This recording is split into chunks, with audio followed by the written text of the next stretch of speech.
अपनी मोम को देख जियोंग इमोशनल हो जाता है। उसकी मोम बच्चों पर हमला करने लगती है तो उनमें से दो लड़के उसकी मोम को डंडे से मारने लगते हैं। जियोंग ये देखता है और उन्हें रोकने के लिए कहता है, लेकिन वो नहीं रुकते तो गुस्से में वो अपने ही दोस्तों को मारने लगता है। जो उसे रोकती है और वो इमोशनल होकर कहता है कि ये उसकी मोम है, उसको मत मारो। ये बात सुनकर सब चौंक जाते हैं और दुखी हो जाते हैं और आवाज़ें सुनकर ज़ॉम्बी भी उनकी तरफ आने लगते हैं। वो सब भागने लगते हैं लेकिन जियोंग वहीं बैठा रहता है।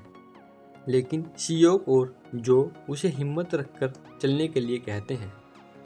जो उसका हाथ पकड़कर उसे साथ ले जाती है। वहाँ भाग रहे होते हैं कि जियोंग वापस मुड़कर मोम मोम चिल्लाता है और आवाज़ सुनकर सारे ज़ॉम्बीज़ उनके पीछे भागने लगते हैं।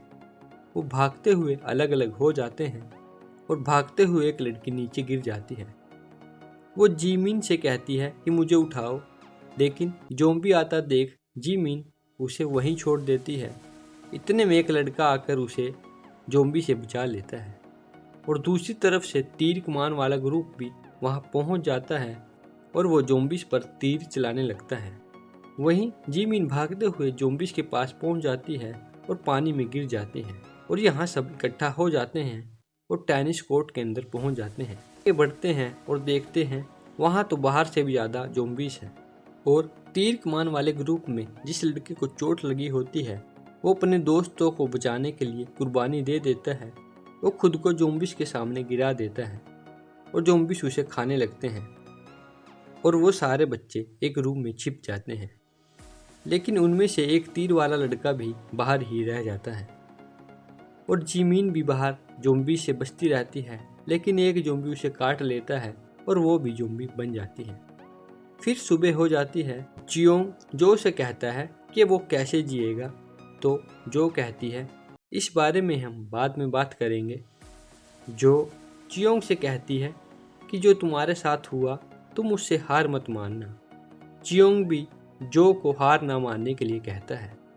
इसके बाद हमें पता चलता है कि उस तीर कमान वाली लड़की का भाई उनके ग्रुप का एक लड़का होता है और उनमें से एक लड़का तीर वाली लड़की को प्रपोज कर देता है। वो कहता है कि मैं तुम्हें बहुत पसंद करता हूँ, मैं तुम्हारे सारे गेम्स देखने आता था। और सारे बच्चे उसे प्रपोज करते हुए देखते रह जाते हैं। वो लड़की खड़ी होती है और मजाक मस्ती में उस लड़के को पीटने लगती है। वो ट्रॉली के पीछे छुप जाता है और वहाँ उसे एक चॉकलेट मिलती है। वो सब लोग मिलकर चॉकलेट खाते हैं। सब एक एक बाइट लेकर आगे पास करते हैं और सेकंड लास्ट में वही लड़का खड़ा होता है। उसकी टर्न आती है तो वो सारी चॉकलेट हजम कर जाता है और सारे उसे फिर से देखते रह जाते हैं। इसके बाद वो वहाँ से बाहर निकलने का सोचते हैं। वो वहाँ रखी ट्रॉलीज को बांधकर वहाँ से निकलने की सोचते हैं, लेकिन इस प्लान पर सबकी सहमति नहीं बनती और वोटिंग से डिसाइड होता है कि क्या करना चाहिए। लेकिन ज़्यादा वोट इसी आइडिया को मिलती है और वो प्लान पर काम शुरू कर देते हैं। वो ट्रॉलीज को बांधते हैं और गोल चक्कर बनाकर ज़ॉम्बीज़ को धक्का देते हुए बाहर के दरवाजे की तरफ बढ़ते हैं। लेकिन आइडिया बनाने वाले लड़के को ज़ॉम्बी काट लेता है और वो अपने दोस्तों को बचाने के लिए ज़ॉम्बीज़ के बीच घुसकर ट्रॉली का रास्ता साफ करता रहता है। वो सारे उसे रोकने की कोशिश करते हैं लेकिन वो नहीं रुकता और थोड़ी देर में वो भी ज़ॉम्बी बन जाता है।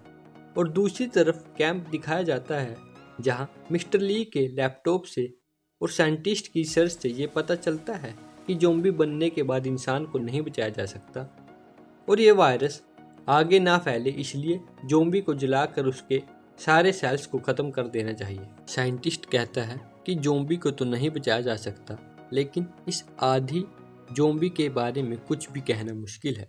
फिर पता चलता है कि ज़ॉम्बीज़ इस शहर से दूसरे शहर जाने की कोशिश कर रहे हैं। अगर ये ज़ॉम्बीज़ दूसरे शहर में पहुंच जाते हैं तो ये पूरी दुनिया में भी फैल सकते हैं और ये डिसीजन लिया जाता है कि इस शहर में बॉम्ब गिराकर इस वायरस को यहीं ख़त्म कर दिया जाएगा। और दूसरी तरफ वो धीरे धीरे दरवाजे के पास पहुंच जाते हैं। जो गोले से निकलकर दरवाज़ा खोलने की कोशिश करती है, लेकिन वो बाहर से बंद होता है और नहीं खुलता। वो ज़ोर ज़ोर से मारकर उसे तोड़ने की कोशिश करती है, लेकिन कुछ नहीं होता। लेकिन अचानक से दरवाज़ा खुल जाता है और जो देखती है कि बाहर उसके पापा खड़े हैं।